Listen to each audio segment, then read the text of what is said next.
जब हम बात करते हैं ऑनर्स की, ठीक है फ्रेंड्स, तो ऑनर्स में क्या होता है कि ऑनर्स का मतलब ही होता है विशेष। विशेष का मतलब क्या है कि जब कोई स्टूडेंट्स अपने 3 साल के कॉलेज में किसी एक पर्टिकुलर सब्जेक्ट पर स्टडी करता है, ठीक है, तो उसे बोलते हैं ऑनर्स, ठीक है। और जब हम बात करते हैं प्रोग्राम की, तो जब कोई स्टूडेंट्स 3 साल तक कई विषयों में अध्ययन करता है तो उसे कहते हैं प्रोग्राम, ठीक है। हेलो फ्रेंड्स, माई सेल्फ गौरव और यू आर वॉचिंग एजुकेशनल अड्डा।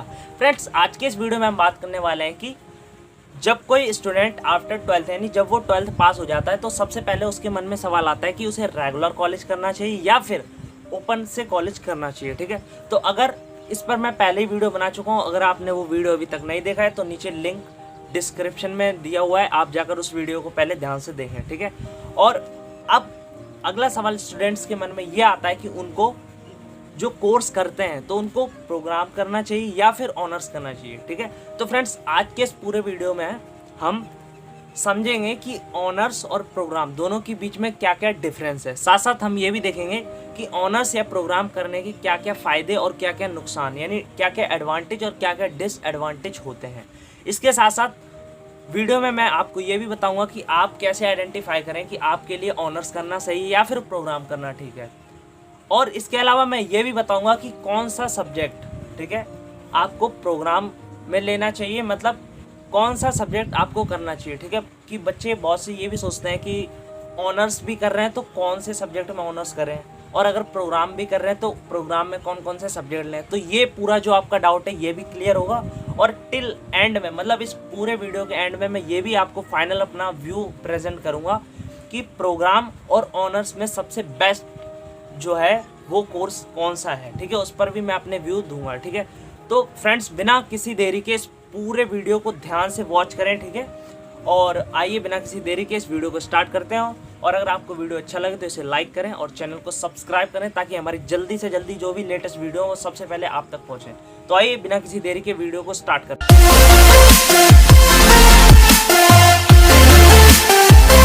तो फ्रेंड्स, आइए सबसे पहले हम ऑनर्स और प्रोग्राम के बीच में डिफरेंस को समझते हैं। देखिए, जब हम बात करते हैं ऑनर्स की, ठीक है फ्रेंड्स, तो ऑनर्स में क्या होता है कि ऑनर्स का मतलब ही होता है विशेष। विशेष का मतलब क्या है कि जब कोई स्टूडेंट्स अपने 3 साल के कॉलेज में किसी एक पर्टिकुलर सब्जेक्ट पर स्टडी करता है, ठीक है, तो उसे बोलते हैं ऑनर्स, ठीक है। और जब हम बात करते हैं प्रोग्राम की, तो जब कोई स्टूडेंट्स 3 साल तक कई विषयों में अध्ययन करता है तो उसे कहते हैं प्रोग्राम, ठीक है। तो ये मेजर पहला डिफरेंस क्या आ गया कि ऑनर्स में हम किसी एक विषय पर खास अध्ययन करते हैं और प्रोग्राम के अंतर्गत हम 3 साल तक कई विषयों पर गहन अध्ययन करते हैं, ठीक है। तो ये पहला मेजर डिफरेंस हो गया इन दोनों के बीच में। दूसरा मेजर डिफरेंस क्या होता है कि ऑनर्स में क्या होता है, आपको दो मेन सब्जेक्ट होते हैं, ठीक है, 2 मेन आपके सब्जेक्ट होते हैं जो आपका ऑनर्स का सब्जेक्ट है उसके, और एक आपका होता है जी का सब्जेक्ट। जी का सब्जेक्ट क्या होता है? जी का सब्जेक्ट का मतलब होता है जो आपका बेस्ट सब्जेक्ट है, ठीक है। जैसे ऑनर्स में तो आपने कोई और सब्जेक्ट ले लिया, उसके 2 सब्जेक्ट हो गए, अब आपका जी में कोई और इंटरेस्टेड सब्जेक्ट है तो आप उसको चूज कर सकते हैं, ठीक है। तो वो इस तरीके से आपके 3 सब्जेक्ट हो गए, और इसके साथ में एक सब्जेक्ट आपका AECC या फिर कोई एक्स्ट्रा सब्जेक्ट होता है, ठीक है। हर सेमेस्टर वाइज ये चेंज होता रहता है। स्टार्टिंग में कभी ये AECC होता है, फिर जैसे AECC में आपको हिंदी भी मिल सकता है, एक्स्ट्रा सब्जेक्ट में आपको एनवायरमेंटल स्टडीज़ EVS मिल सकता है, ठीक है। तो इस तरीके से ऑनर्स में आपको 4 सब्जेक्ट पढ़ने होते हैं, 2 आपके मेन, एक जी का और एक AECC या एक्स्ट्रा सब्जेक्ट, ठीक है। अब बात कर लेते हैं प्रोग्राम की। प्रोग्राम में क्या होता है, आपके टोटल 3 सब्जेक्ट मेन होते हैं प्रोग्राम के, और एक सब्जेक्ट जो होता है वो आपका कोई लैंग्वेज होता है, चाहे वो कोई भी हो, हिंदी, इंग्लिश, संस्कृत, ठीक है। तो 2 मेजर डिफरेंस हमने क्या समझे ऑनर्स और प्रोग्राम के बीच में, कि ऑनर्स में आप किसी एक पर्टिकुलर सब्जेक्ट पर अपनी कमांड बनाते हैं और प्रोग्राम में कई विषयों पर अपनी कमांड बनाते हैं। और दूसरा मेजर डिफरेंस क्या हमने समझा कि इन दोनों का पेपर फॉर्मेट किस तरीके से होता है, सब्जेक्ट फॉर्मेट क्या होता है, ठीक है। तो ये तो हो गया फ्रेंड्स इन दोनों के बीच में डिफरेंस। अब हम बात करेंगे ऑनर्स और प्रोग्राम, ठीक है, इनको करने के क्या क्या एडवांटेज होते हैं और क्या क्या इनको करने के डिसएडवांटेज होते हैं। तो फ्रेंड्स, वीडियो को पूरा ध्यान से देखिए, जब हम बात करते हैं ऑनर्स की, तो ऑनर्स को करने के अगर हम एडवांटेज की बात करें तो सबसे पहला पॉइंट आता है command on a particular subject. देखिए, ऑनर्स में क्या होता है, जब आप किसी एक 3 साल तक आप किसी एक पर्टिकुलर सब्जेक्ट पर गहन अध्ययन करते हैं तो क्या होता है कि 3 साल के बाद किसी एक सब्जेक्ट पर आपकी कमांड एकदम मजबूत हो जाती है, यानी आप उस सब्जेक्ट के महारथी हो जाते हैं कि आपको कुछ भी उस सब्जेक्ट से उठाकर पूछ लिया जाए, आपको उसकी एक एक बारीकी पता होती है। ठीक है, तो ये इसका पहला बेनिफिट होता है। दूसरा पॉइंट अगर हम बात करें तो कई जैसे बड़े एग्जाम्स होते हैं, जैसे IAS PCS के जो एग्जाम्स होते हैं उनमें क्या होता है कि मेंस में ऑप्शनल सब्जेक्ट आपको चूज करना पड़ता है। ठीक है, तो अगर आप कॉलेज में, ठीक है, ऑनर्स करके किसी एक पर्टिकुलर सब्जेक्ट पर ऑनर्स करते हैं तो उससे क्या होगा, जब आप 3 साल तक किसी सब्जेक्ट में ऑनर्स करते हैं तो आपकी कमांड उस पर बन जाती है। और क्या होता है कि जो UPSC होती है वो 3 साल के बाद अपना एग्जाम कंडक्ट करती है जिसमें मेंस में आपको एक ऑप्शनल चूज करना पड़ता है। तो वहाँ पे आपको कोई अलग से प्रिपरेशन करने की ज़रूरत नहीं होती है और क्या होता है कि आपके इससे पैसे भी बचते हैं। ठीक, तो फ्रेंड्स इसके अलावा अगर आपका ड्रीम टीचर बनने का या फिर प्रोफेसर बनने का है तो भी ऑनर्स करना आपके लिए सबसे परफेक्ट है, क्योंकि कॉलेज में क्या होता है जब आप 3 साल तक आते हैं तो ऑनर्स जब आप पढ़ते हैं, ठीक है, कोई कोर्स जब आप ऑनर्स में करते हैं तो किसी एक पर्टिकुलर सब्जेक्ट पर आपकी कमांड अच्छी बनती चली जाती है। जैसे आप पॉलिटिकल साइंस में अगर ऑनर्स करते हैं, आपने उसमें BA करा, MA किया, ठीक है, तो ऐसे करते करते MPhil किया, फिर PhD किया, ऐसे आप प्रोफेसर बन सकते हैं। क्योंकि क्या होता है कि प्रोफेसर या टीचिंग लाइन ऐसी है जहाँ पर किसी एक पर्टिकुलर सब्जेक्ट पर आपकी कमांड अच्छी मांगी जाती है। ठीक है, तो दूसरा पॉइंट क्या हो गया, अगर आपका ड्रीम जो है वो टीचिंग लाइन में तो भी आपके लिए बहुत फ़ायदे होते हैं ऑनर्स। और चौथा पॉइंट आता है कि अगर आप किसी एक पर्टिकुलर लैंग्वेज में ऑनर्स करते हैं तो इसके भी आपको कई बेनिफिट्स मिलते हैं। जैसे सबसे पहले आपकी राइटिंग स्किल इंप्रूव होती है। जैसे अगर मैं एग्जांपल दूँ, अगर कोई स्टूडेंट हिंदी ऑनर्स करता है, ठीक है, तो क्या होता है कि उसका सब्जेक्ट ही हिंदी है और वो 3 साल तक हिंदी में ही ऑनर्स कर रहा है, ठीक है, तो ऑटोमेटिकली उसके जो विचार होते हैं, सोचने समझने की क्षमता जो होती है, उसकी जो वर्ड पावर होती है हिंदी की, वो धीरे धीरे इंक्रीज होती चली जाती है और वो उनको ऑब्जर्व करता है। तो जब ऑब्जर्व करेगा, नए नए शब्दों का भंडार उसके माइंड में हो जाएगा तो उसकी राइटिंग स्किल ऑटोमेटिकली बढ़ेगी और राइटिंग स्किल ऑटोमेटिकली बढ़ेगी तो स्पीकिंग स्किल भी साथ साथ बढ़ती चली जाएगी और स्पीकिंग स्किल के साथ साथ उसकी पर्सनैलिटी डेवलपमेंट भी बहुत होती है। ठीक है, और ज़्यादातर स्टूडेंट मैंने कॉलेज में देखे हैं कि जो एक लैंग्वेज में ऑनर्स करते हैं उनके लिए कई अपॉर्चुनिटी खुल जाती हैं। जैसे अगर वो ट्रांसलेटर बनना चाहें, ठीक है, जैसे ट्रांसलेटर में भी आज बहुत बड़ा स्कोप खुल चुका है। ठीक है, आप हिंदी में ऑनर्स करके ट्रांसलेटर बन सकते हैं। 6-7 साल भर का कोर्स होता है, उसको करके आप आसानी से लाखों रुपए कमा सकते हैं। ठीक है, और इसके अलावा भी कई ऑनर्स में अगर किसी लैंग्वेज में करने के बहुत ज़्यादा बेनिफिट्स आपको मिलते हैं। ठीक है, इसके साथ साथ अगर आप कंपटीशन की प्रिपरेशन करते हैं और आप किसी इंग्लिश या हिंदी जैसे सब्जेक्ट में ऑनर्स करते हैं तो इसमें भी आपको बहुत ज़्यादा बेनिफिट्स मिल जाएगा, क्योंकि अगर आप सेंट्रल जॉब चाहते हैं तो वहाँ पर इंग्लिश लैंग्वेज मस्ट है और स्टेट लेवल्स की जो सरकारी नौकरियाँ वहाँ पे हिंदी मस्ट है। तो एक सब्जेक्ट तो आपका वैसे ही स्ट्रॉन्ग हो चुका है और वही सारी चीज़ें आप उसमें पहले ही पढ़ चुके होंगे। अब देखिए कंपटीशन में वही सारी चीज़ें आती हैं कि क्या व्याकरण हो गई उसकी, ठीक है, और उसका पूरा एक इतिहास हिंदी का कि कैसे हिंदी बनी। ठीक है, तो लैंग्वेजों की वो सारी चीज़ें आप ऑलरेडी 3 साल पढ़ चुके हो तो एक आपका कॉम्पिटेटिव एग्जाम्स का एक सब्जेक्ट वैसे स्ट्रॉन्ग हो चुका होता है। तो इस तरीके से आपको ये 5 बेनिफिट्स, ये 5 एडवांटेज ऑनर्स करने के मिलते हैं। अब बात कर लेते हैं ऑनर्स करने के कुछ डिसएडवांटेज की, ठीक है, नुकसानों की। तो सबसे बड़ा जो इसका डिसएडवांटेज होता है वो बस इतना ही होता है कि आपके पास फुल्ली नॉलेज नहीं होती, 100% नॉलेज नहीं मिल पाती। क्योंकि क्या होता है कि बच्चा जब ऑनर्स करता है तो अपने सब्जेक्ट पर ज़्यादा कमांड रखता है और उसका इंटरेस्ट उसी की तरफ ज़्यादा होता है, वो इधर उधर की ज़्यादा नॉलेज गेन नहीं करना चाहता। हालांकि उसके पास ऑप्शन ये भी होता है कि वो अगर बाकी सब्जेक्ट में अपना इंटरेस्ट बढ़ाकर बाकी नॉलेज लेना चाहे तो लाइब्रेरी सबके लिए खुली है 24 घंटे। वो अपने सब्जेक्ट के अलावा कई सब्जेक्टों में अपनी नॉलेज बढ़ाने के लिए उनको भी पढ़ सकता है। जैसे वो अगर मान लो कोई स्टूडेंट है वो पॉलिटिकल साइंस ऑनर्स कर रहा है तो वो बाकी सब्जेक्टों को भी लाइब्रेरी में पढ़े, हिस्ट्री को, ज्योग्राफी को, इकोनॉमी को। लेकिन क्या होता है कि स्टूडेंट इतनी सारी चीज़ों को एक साथ कवर नहीं कर पाता, इसकी वजह से उसको क्या होता है, मेंटली प्रेशर कहीं ना कहीं पड़ता है। ठीक है, तो ये छोटा सा एक डिसएडवांटेज होता है ऑनर्स करने का। अब बात कर लेते हैं प्रोग्राम करने के कौन कौन से एडवांटेज होते हैं। तो देखिए, प्रोग्राम करने का सबसे पहला एडवांटेज होता है कि कई सब्जेक्ट्स की नॉलेज, ठीक है।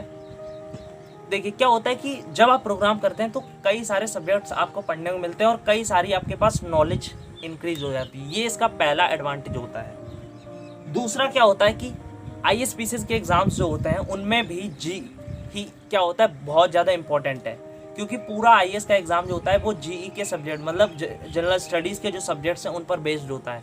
चाहे प्रीलिम्स का पेपर 1 हो, ठीक है, या फिर मेंस की बात करें तो GS1, GS2, GS3, GS4 वो सभी GS पर बेस्ड होता है। तो UPSC के लिए भी प्रोग्राम काफ़ी कारगर साबित होता है। तीसरा आता है स्पीकिंग स्किल। देखिए क्या होता है कि अगर कोई स्टूडेंट्स प्रोग्राम करके जो उसने सब्जेक्ट लिए सच्चे मन से और अच्छे से अपने सारे सब्जेक्ट्स को कवर अप करता है तो उसके पास ढेर सारी नॉलेज गेन हो जाती है, जिसकी वजह से क्या होता है उसकी स्पीकिंग स्किल जो होती है वो बहुत ज़्यादा इम्प्रूव होती है, ठीक है। तो इससे उसकी पर्सनैलिटी डेवलपमेंट ऑटोमेटिकली हो जाती है। ये इसका तीसरा एडवांटेज होता है। चौथा क्या होता है कि इससे भी कंपटीशन में आपको हेल्प मिल जाती है। इससे क्या होता है कि जब आप प्रोग्राम करते हैं तो आपकी जनरल स्टडीज़ का जो पेपर होता है वो काफ़ी स्ट्रांग हो जाता है, क्योंकि 3 साल आप गहन अध्ययन कर लेते हैं। तो उससे भी आपको 50 to 60% जनरल स्टडीज़ आपकी कवरअप हो जाती है जब आप 3 साल तक प्रोग्राम ऑनर्स या मतलब प्रोग्राम करते हैं, ठीक है। तो इस तरीके से ये थे इसके 4 एडवांटेज। अब बात कर लेते हैं इसके डिसएडवांटेज की। तो डिसएडवांटेज तो आप समझ ही गए होंगे कि जो ऑनर्स करने के बेनिफिट्स हैं वही इसके डिसएडवांटेज हो गए। जैसे कि क्या कि आप किसी एक पर्टिकुलर सब्जेक्ट पर कमांड नहीं बना सकते, और इसके अलावा है कि आप ISPCs के एग्ज़ाम में आपको ऑप्शनल के लिए अलग से प्रिपरेशन करनी पड़ेगी, ठीक है। अगर आप टीचर प्रोफेसर बनना चाहते हैं तो आपको वहाँ पर ये इस तरीक़ा का बेनिफिट नहीं मिल पाता, ठीक है। आपको ज़्यादा में हार्ड वर्क करने की ज़रूरत पड़ती है, आपकी writing skill, speaking skills, personality development, ठीक है। तो इन चीज़ों में उतनी ग्रोथ आपकी नहीं हो पाती जितनी एक ऑनर्स का बच्चा कर सकता है, ठीक है। अब यहाँ पर आगे हम बात करने वाले हैं कि हाउ टू आइडेंटिफाई, कि आपको कैसे आइडेंटिफाई करना है कि आपके लिए कौन सा कोर्स बेस्ट है, ठीक है। मतलब ऑनर्स करना आपके लिए बेस्ट है या प्रोग्राम करना। तो इतना सब कुछ आपने जाना तो लगभग 50% आपको क्लियर हो चुका होगा कि आपको क्या चूज़ करना आपके लिए बेटर है। लेकिन कुछ चीज़ें और मैं आपको ऐड कर दूं जिससे आपको 100% ये पक्का हो जाए कि आपके लिए क्या करना सुटेबल होगा। तो फ्रेंड्स, सबसे पहला होता है आपका गोल। ऑनर्स या प्रोग्राम चूज करने से पहले सबसे पहले आप ये आइडेंटिफाई करें कि आपका एक्चुअल में गोल है क्या, ठीक है। आपका गोल क्या है। अगर आप, जैसे कि मैंने पहले ही बताया, अगर आपका इंटरेस्ट ISPCs के एग्ज़ाम्स में है, प्रोफेसर, टीचिंग लाइन, इन चीज़ों में है, ठीक है, ट्रांसलेटर आपको बनना है, किसी एक लैंग्वेज में लेखक बनना है, समाचार पत्र मतलब जो संपादक होते हैं वो बनना है, इस टाइप की चीज़ों में अगर आपका इंटरेस्ट है तो ऑनर्स लेना आपके लिए सबसे बेस्ट है, ठीक है। राइटर आपको बनना है। और अगर हम बात करें प्रोग्राम की, तो प्रोग्राम के लिए क्या मैंने बताया कि आपको अगर कंपटीशन की प्रिपरेशन करनी है, ठीक है, और आपको तो इससे क्या होगा, आपको CGL और UPSC के एग्ज़ाम्स में थोड़ी बहुत हेल्प मिल जाएगी। और इसके अलावा आपको जैसे अगर जर्नलिज्म में जाना है तो आपके पास अलग अलग सब्जेक्ट की नॉलेज हो, उससे आपको बेनिफिट मिलेगा। कई कोर्स आप ग्रेजुएशन की बात कर सकते हैं, उनमें आपको प्रोग्राम करने से हेल्प मिलेगा। तो पहला पॉइंट क्या हो गया, गोल।